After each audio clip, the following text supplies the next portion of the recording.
Hello and welcome to Travel Beans. Today we are in the south of Cornwall at the Eden Project.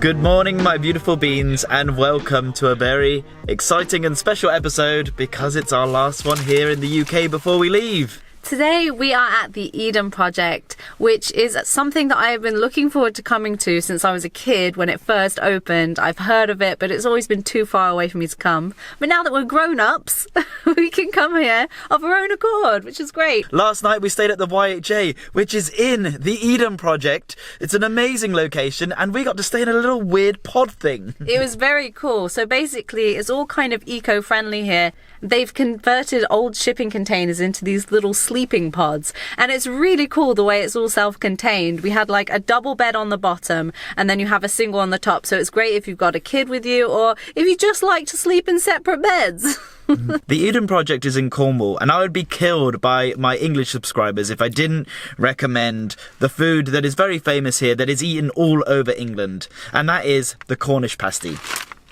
So we have just popped down the road and got ourselves two pasties. I've gone for a cheese and onion and Al's gone for a steak. I'm really excited about this actually because the smell has filled the car now and I am hungry. So a pasty is essentially a thick type of pastry, and inside you have various fillings. So Al's is steak. So this one is the traditional one, which is usually steak, potato, onion, pepper and stuff like that.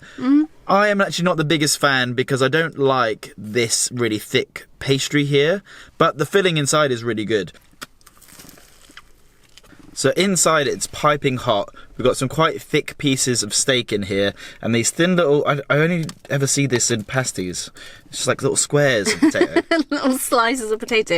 And actually quite often when you buy Cornish pasties it's ground up beef, but this looks like it's actually chunks of steak, so it's an improvement on your regular pasty. But this one is pretty good actually because the pastry's not too thick, so actually, as far as pasties go, this is kind of great. Our first stop at Eden Project today is going to be SkyWire, which is a zip line going through the canopies.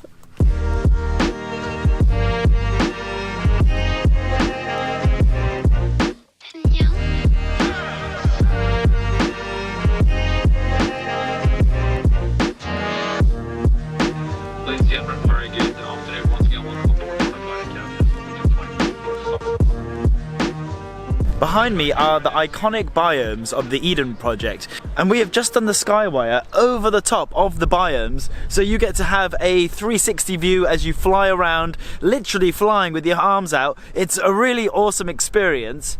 However, there's always a little but with me. I don't know about you, but I do have a little bit of a fear of heights, and when I do anything involving heights, like hot air balloons, things like this, I can't enjoy it in the moment. All I'm just doing is imagining the horrific ways that I would die, and as I'm going over the biomes, I'm like, oh, it wouldn't be too bad. It looks like it might be a kind of soft cushion landing, and then next you see a house with a spiky bit, and I'm just imagining impaling onto it. But after, oh guys, after, the feeling is glorious. Now I can just relax and enjoy the adrenaline. So we're gonna go now inside the biomes, which is, I know there's a little one behind the camera, is quite excited.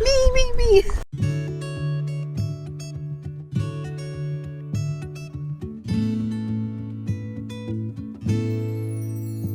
Originally, this area was an old China clay pit, but back in 2001 they transformed it into what it is today, which is a collection of beautiful gardens from all different types of climates. And the reason I'm so excited is because it's basically Disneyland for nature.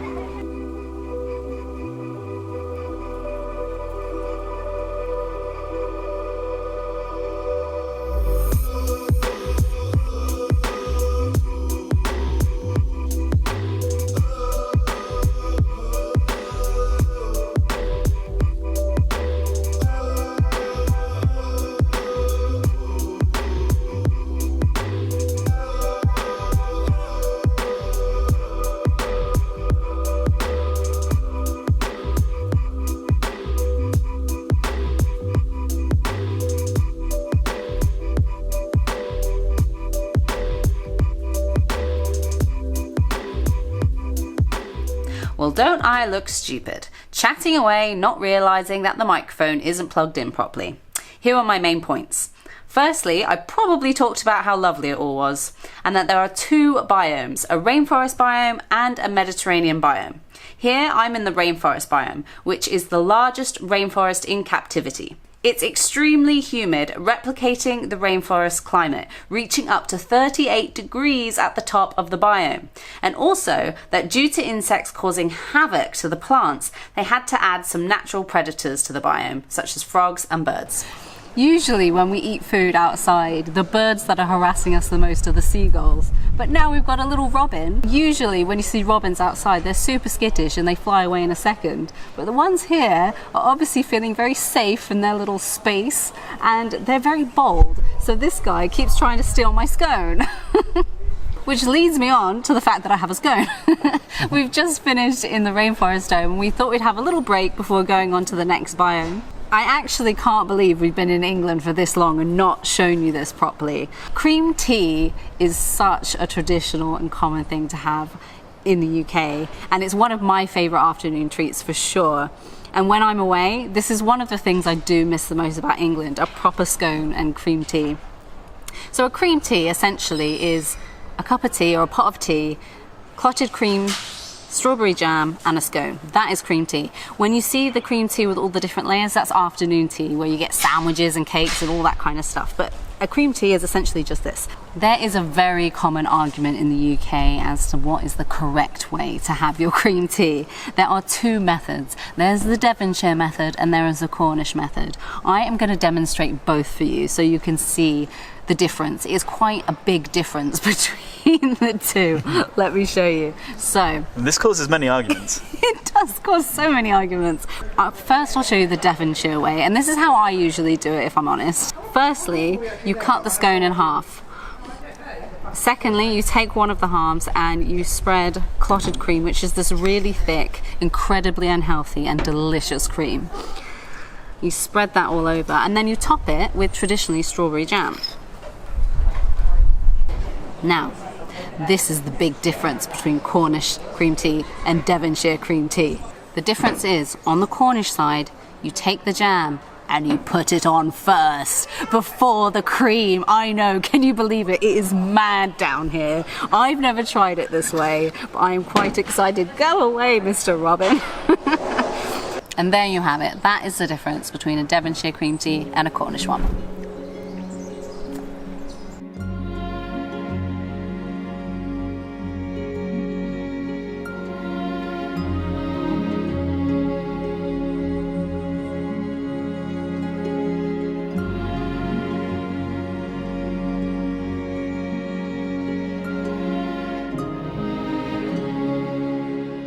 This place really reminds me of Singapore and the gardens by the bay, because in Singapore they have something very similar, these big biomes with loads of diverse plant species.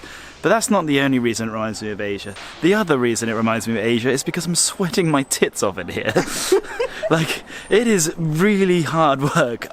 When we lived in Asia, it was so humid all the time that it was just normal, but having had 5-6 months out of Asia, the humidity in here is just taking me back. Now we're in the Mediterranean zone, and it is getting us especially excited for Europe. For any nature lovers, environmentalists, conservationists, anyone like that out there, you have to check out the Eden Project. It's a bit of a mission right down the end of Cornwall, but you have all the beautiful Cornish countryside as well to enjoy. Definitely come here. But now it's time to wrap up our England series. Wow, what a sad moment. We've had such an adventure with you guys. Thanks for coming along for the ride.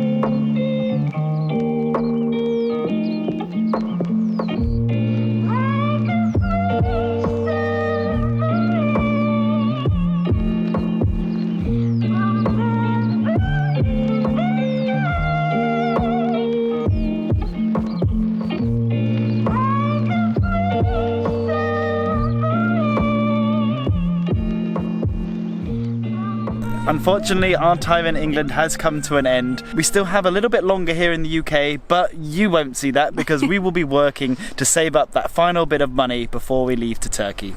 Thank you so much for watching today's video. If you liked it, give us a big thumbs up. Leave us a comment. Have you had cream tea before? And if so, which is your favourite way? And make sure you subscribe and hit that notification bell for future videos. And the final part of this video I'm taking a lot of delight in because it is too tranquil to do what I usually do. If you don't know what I usually do, watch another video because it's not happening here. One day I might even outsource our beans out, so fingers crossed our channel can grow enough that I actually don't have to do it anymore and I can get you plebs to do it for me. But just to keep you happy, here's a little one for you. Beans out. Beans out!